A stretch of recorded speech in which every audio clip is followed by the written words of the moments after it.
قرآن حکیم نے بھی سورہ آل عمران کے آخری رکوع میں ذکر کو سب سے پہلے اور سب سے اہم عامل کی حیثیت سے شمار کیا۔ چنانچہ اس کی پہلی آیت جو ہے سورہ آل عمران کے آخری رکوع کی، اس میں تو وہی مضمون جو میں بیان کر چکا وہ آیا ہے، ان فی خلق السماوات والارض واختلاف اللیل والنہار لآیات لأولی الالباب۔ یقیناً آسمان اور زمین کی تخلیق میں اور دن اور رات کے الٹ پھیر میں نشانیاں ہیں ہوش مندوں کے لیے۔ ان کے ذریعے سے انسانی شعور کے اندر وہ معرفت رب اجاگر ہوگی۔ وہ پہلا مرحلہ اس نے طے کر لیا، وہ ڈورمنٹ معرفت اب ایکٹیویٹ ہو گئی۔ اب مزید فکر کا مرحلہ ہے جو اگلی آیت میں آیا ہے، الذین یذکرون اللہ قیاما وقعودا وعلی جنوبہم ویتفکرون فی خلق السماوات والارض ربنا ما خلقت ھذا باطلا سبحانک فقنا عذاب النار۔ یعنی تفکر جو ہے ویتفکرون فی خلق السماوات والارض، وہ تفکر کرتے ہیں، غور و فکر کرتے ہیں آسمان اور زمین کی تخلیق میں، لیکن اس تفکر کے ساتھ لازماً ذکر اور ذکر مدام، ذکر بھی وہ کہ جو مستقل ہو، ہر حالت میں ہو۔ الذین یذکرون اللہ قیاما وقعودا وعلی جنوبہم، وہ لوگ کہ جو اللہ کو یاد رکھتے ہیں، اللہ کا ذکر کرتے ہیں، کھڑے ہوئے بھی، بیٹھے ہوئے بھی، اور اپنے پہلوؤں کے بل یعنی لیٹے ہوئے بھی۔ اب ان تین کے سوا تو کوئی پوزیشن انسان کی نہیں ہے، اسی کا نام ہے دوام ذکر۔ اور اس کے ساتھ اگر وہ تفکر کرتے ہیں تو ان کا فکر اگلی منزل تک پہنچتا ہے۔ تو پہلی شے تھی فکر انسانی کی صحیح رخ پر مزید پیش قدمی اور پیش رفت، اور اس کے لیے لازم ہے ذکر و فکر کا امتزاج۔ دوسری چیز کو لیجئے عمل کی درستی۔ اس عمل کی درستی کے لیے اللہ تعالیٰ کے ساتھ ایک گہرے تعلق کی ضرورت ہے، اس لیے کہ صبر کی بحث میں یہ مضامین شاید آپ کے سامنے آ گئے ہو کہ صبر جہاں مصیبت پر صبر ہوتا ہے، تکلیف پر صبر ہوتا ہے، اللہ کے احکام پر جمنا یہ بھی صبر ہے، نفس کی خواہشات کی باغ کو تھام کر رکھنا، کھینچ کر رکھنا یہ بھی صبر ہے، اور استقامت کسی شے پر قائم رہنا یہ بھی صبر ہے۔ تو عمل صحیح پر استقامت کے لیے وَاصْبِرْ وَمَا صَبْرُكَ إِلَّا بِاللَّهِ، اس صبر کی سب سے اہم جو بنیاد ہے، اس کا جو سب سے بڑا ذریعہ ہے، اس کا جو سب سے بڑا سہارا ہے، وَمَا صَبْرُكَ إِلَّا بِاللَّهِ، اس کے لیے ضرورت ہے ایک گہرے تعلق کی کہ اللہ کے ساتھ ایک ایسا تعلق برقرار رہے جو نہ صرف گہرا ہو بلکہ دائم و قائم، مسلسل۔ ذرا ذہول ہوگا تعلق مع اللہ میں، ذرا کمی آئے گی، شیطان کا وار کاری ہو جائے گا۔ اسی کو حضور نے حدیث میں یوں تعبیر کیا ہے تمثیلاً کہ جو دل اللہ کی یاد سے غافل ہے اس پر، فارسی کا وہ مقولہ بھی ہے کہ خانہ خالی را دیو می گیرت، گھر خالی رہے تو جنات اس پر دیو جو ہے آ کر قبضہ جما لیتے ہیں۔ تو خانہ قلب جو ہے اگر یاد خدا بندی سے خالی ہو گیا تو شیطان ابلیس لعین اپنی تھوتنی ٹکا دیتا ہے۔ یہ لفظ آتا ہے سور کے منہ کے لیے تھوتنی، جس طرح اس کا نکلا ہوا سا منہ ہوتا ہے آگے، تو یہ لفظ استعمال کیا گیا کہ وہ اپنی تھوتنی انسان کے دل پر جما کر اور پھوکے مارنی شروع کر دیتا ہے۔ تو شیطان کو موقع ہی تب ملتا ہے جب انسان کے تعلق مع اللہ کے اندر کمی، وہ خانہ بالکل خالی ہو گیا ہو یا اتنا ضعیف ہو گیا ہو کہ کل عدم ہو جائے، گویا کہ نہیں۔ تیسری چیز کی طرف آئیے روحانی ترقی، روحانی ترقی کے لیے میں ایک اصطلاح کے سامنے لا رہا ہوں، اس سے مراد کیا ہے؟ روحانی ترقی کے لیے ہماری دینی اصطلاح ہے تقرب الی اللہ، اللہ سے قریب تر ہوتے چلے جانا۔ اس پر میرا ایک کتابچہ بھی ہے، تقرب الی اللہ کے 2 مدارج، 2 درجے، جو در حقیقت ایک حدیث نبوی علیہ الصلوۃ والسلام ہی پر مبنی ہے کہ حضور نے ایک درجہ قرار دیا ہے تقرب بالفرائض، فرائض کے ذریعے سے انسان اللہ کا قرب حاصل کرے۔ ایک ہے تقرب بالنوافل، نوافل کے ذریعے سے اللہ کا قرب حاصل کرے۔ ان میں کیا نسبت و تناسب ہے، اہمیت کے اعتبار سے کون بڑھ کر ہے، بلندی کے اعتبار سے کون بڑھ کر ہے، یہ تمام مسائل میں نے اپنی اس تقریر میں بیان کیے تھے جو اس کتابچے میں شائع ہوئی ہے۔ اس وقت میں اس کی تفصیل میں نہیں جا رہا، صرف یہ تذکرہ اس لیے کر رہا ہوں کہ جن کو بھی خواہش ہو جائے وہ اس کا مطالعہ کرے۔ ہماری اس وقت کی گفتگو سے وہ کتابچہ اس جگہ پر منسلک ہوگا۔ تو تقرب الی اللہ، یہ تقرب کوئی فزیکل فینومینن نہیں ہے، جسمانی یا مادی مسئلہ نہیں ہے۔ اللہ سے قرب یہ نہیں ہے کہ کوئی کروڑوں میل کا فاصلہ ہے، اب ہمیں کوئی رسی پر چڑھنا ہے اوپر بڑی محنت اور مشقت سے، فصل تو ہے ہی نہیں، فاصلہ ہے ہی نہیں، بعد ہے ہی نہیں۔ نحن اقرب الیہ من حبل الورید، ہم تو انسان سے اس کی شہرگ سے بھی زیادہ قریب ہیں۔ ہوا معکم اینما کنتم، وہ تو تمہارے ساتھ ہی ہوتا ہے جہاں کہیں بھی تم ہو، بس صرف یہ کہ تمہاری توجہ نہیں ہوتی، تم اور چیزوں میں مشغول و مصروف رہتے ہو، تم ہماری طرف دھیان ہی نہیں دیتے، تم ہماری طرف متوجہ ہی نہیں ہوتے۔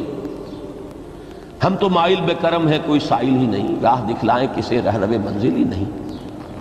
انسان جب متوجہ ہو جاتا ہے اور بڑھتا ہے، آگے پیش قدمی کرتا ہے روحانی اعتبار سے، تو یہ ہے در حقیقت تقرب الی اللہ، اور اسی کو ہم کہیں گے روحانی ترقی۔ اب ان 3 چیزوں کو اگر آپ نے ذہن میں جما لیا، پھر میری بات کی ترتیب اس کو ذہن میں قائم کیجئے۔ ہم چلے کہاں سے کہ دین کے ساتھ اصل مناسبت فلسفے کی نہیں، حکمت کی۔ نمبر 2، حکمت قرآنی کا پہلا اور اہم ترین اور بنیادی مسئلہ معرفت رب کا حصول ہے، اس کا نتیجہ شکر خدا بندی ہے، اس کا ذریعہ آیات آفاقی، آیات انفسی، اور سب سے بڑھ کر آیات قرآنیہ ہے جو الذکر ہے، جو تذکرہ ہے، جو ذکرہ ہے۔ لیکن اس پہلے مرحلے کو اگر کوئی انسان بفضل ہی تعالی، اللہ کے فضل و کرم سے طے کر لے، اب اس کے سامنے 3 مسئلے ہیں۔ فکر کی مزید پیش رفت، مزید پیش قدمی صحیح رخ پر، اس کے لیے ذکر اور فکر دونوں کا امتزاج لازمی ہے۔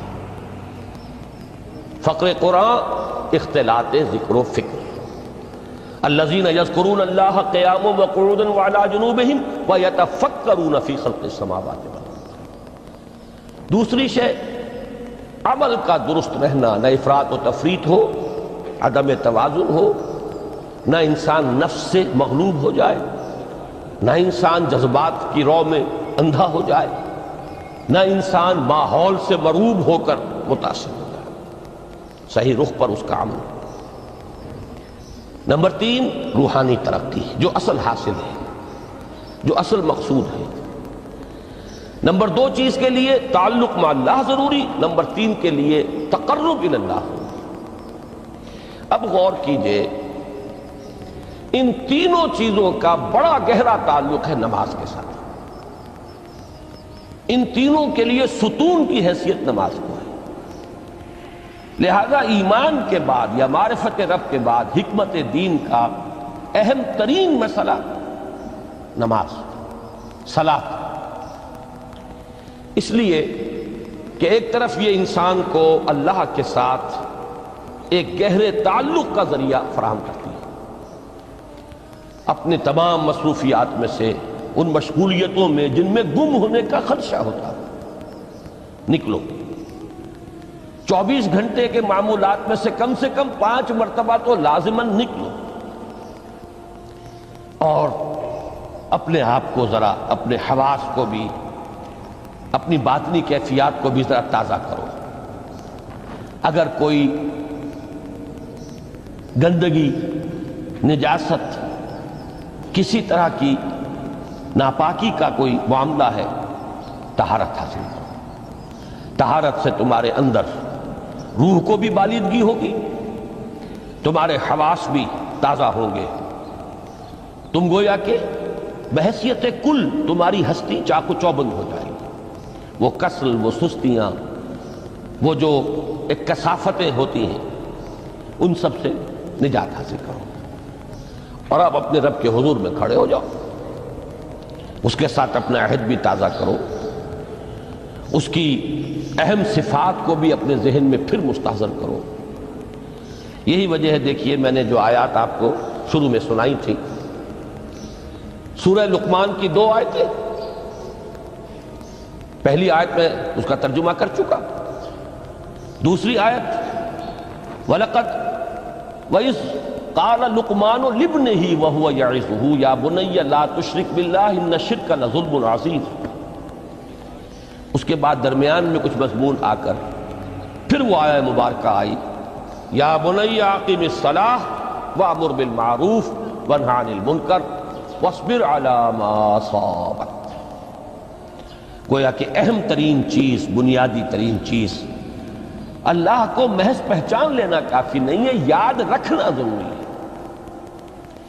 اللہ یاد رہے گا تو فکر صحیح آگے بڑھے گا، اللہ یاد رہے گا اور اس کے ساتھ ایک گہرا تعلق جو ہے برقرار رہے گا تو عمل درست رہے گا۔